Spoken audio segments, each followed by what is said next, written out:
with these. So you want to go make a list of all the publishers in science fiction and fantasy, specifically the ones that are doing your genre. Hey, I'm going to help you cheat, okay? Here is a list. Tor Books, Da,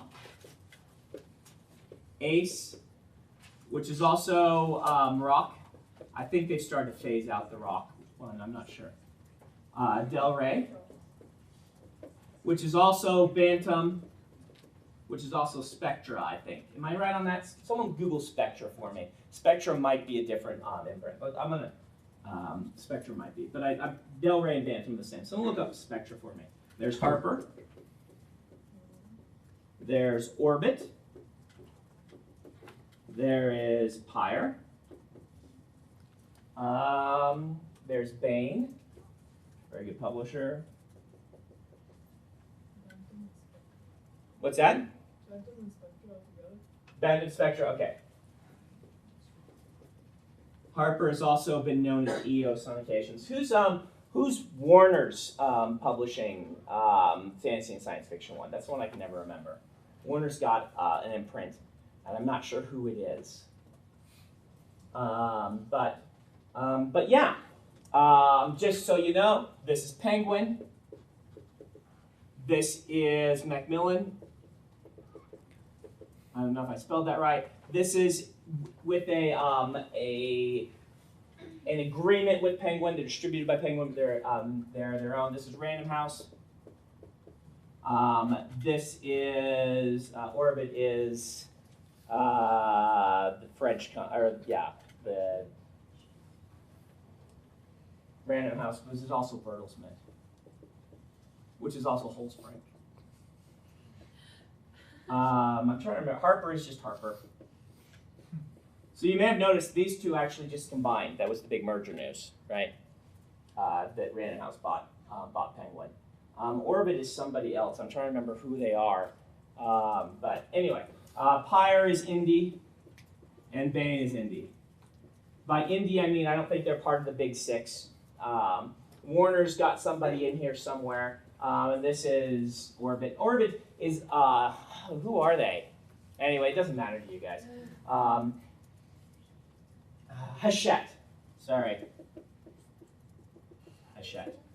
What's that? Is that really how you pronounce that? Yeah, Hachette. It's a French company, I think. Hachette. I don't think it's Hachette. I think it's Hachette. I could be wrong on that. Most of these are in Germany or France. So I think that's our big six, right? 1, 2, 3, 4, 5, and then whoever Warner has. I can't remember. Hyperion, that's still in their children's. But Simon, there we go. Simon and Schuster. I forgot Simon and Schuster. Who's their parent? Are they Warner? Is Warner Grand Central Publishing? Maybe.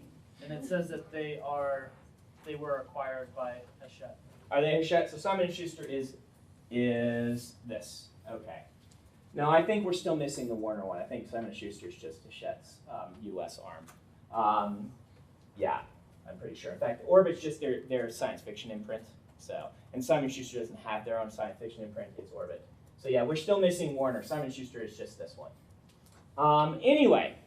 So, here are a list of adult science fiction and fantasy, the publishers. I cannot give you this one as easily for children's, but during the break I can look up where my agent sent my book, and I can give you a list of them. But, and so that'll give you a good starting list.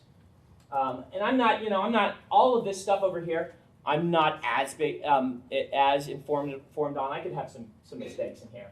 But I do know these publishers pretty well. And these are the ones that you'll want to start with and say, okay, what are they publishing? Who are they publishing? What new authors are they bringing out? What is their style? And what are the names of the editors?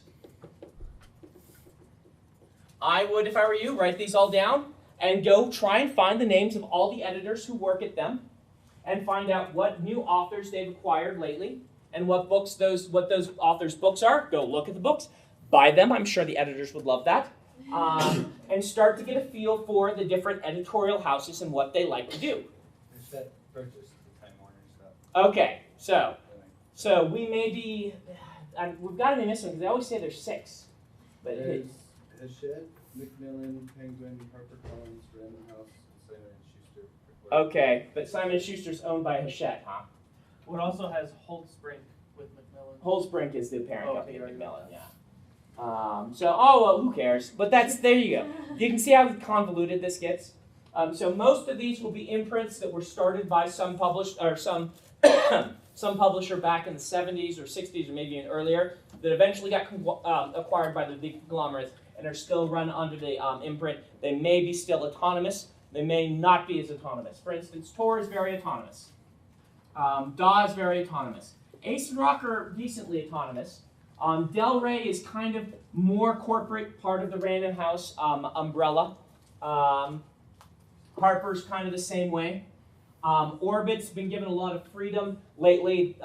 Orbit was a big UK imprint for science fiction fantasy, and they didn't have a US arm. And finally, Hachette said, okay, we dominate this genre worldwide, but in the US, we're a nobody. Go in, here's a whole bunch of money, buy up a lot of really great authors, and become the dominant force. So lately, a lot of the big new authors have been coming out from Orbit because of that.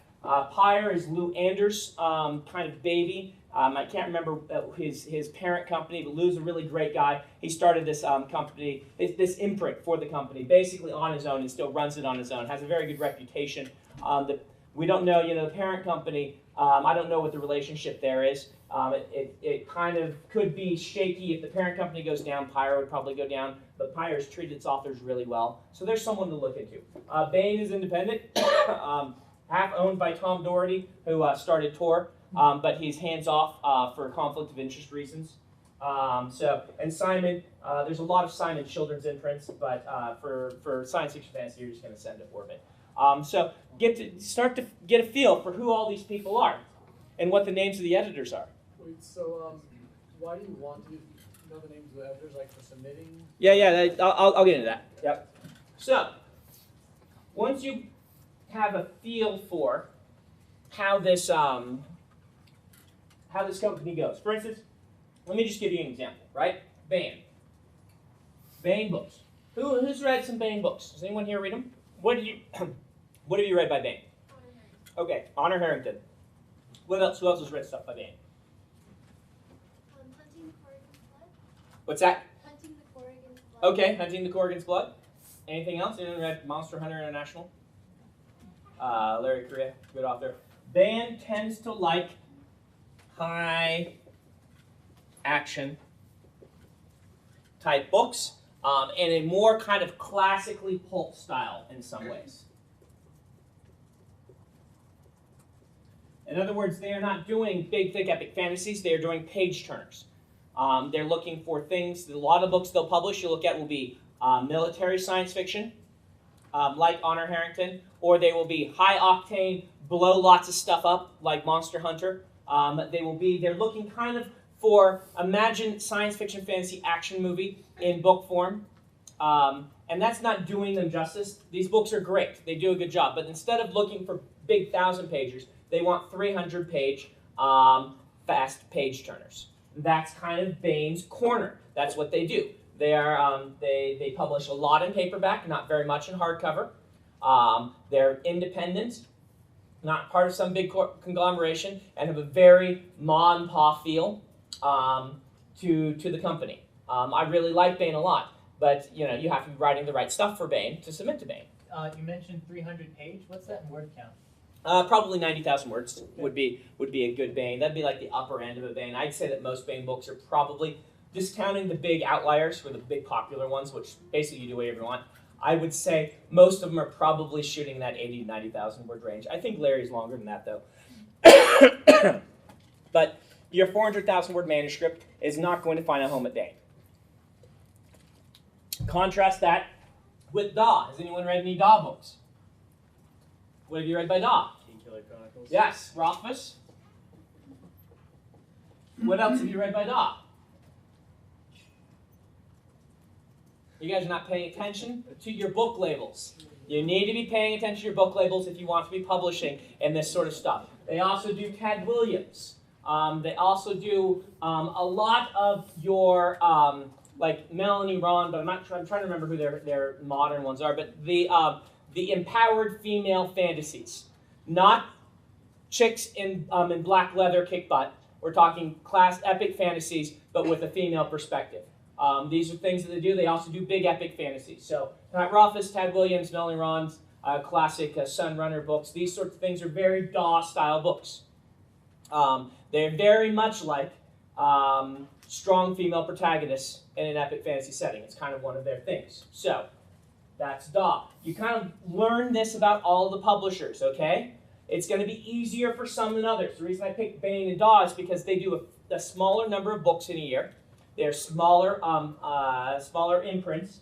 And because of that, it's easier to judge what their editorial style is. It's very hard to judge what Tor's editorial style is because at one point it was 50% of all new science fiction and fantasy published in the United States was published by Tor. So Tor, DAW has like 2 editors. Tor has like 20.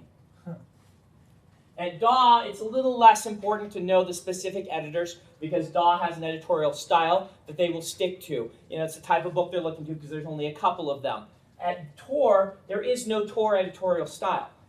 Every editor is basically autonomous, and they try to convince Tom Doherty to give them money to fund whatever book they're excited about.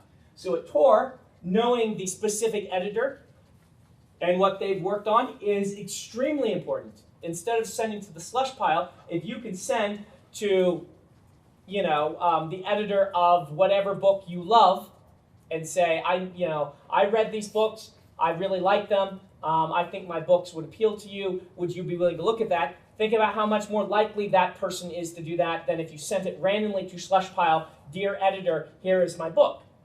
And so you want to be trying to target your books that way if you're submitting.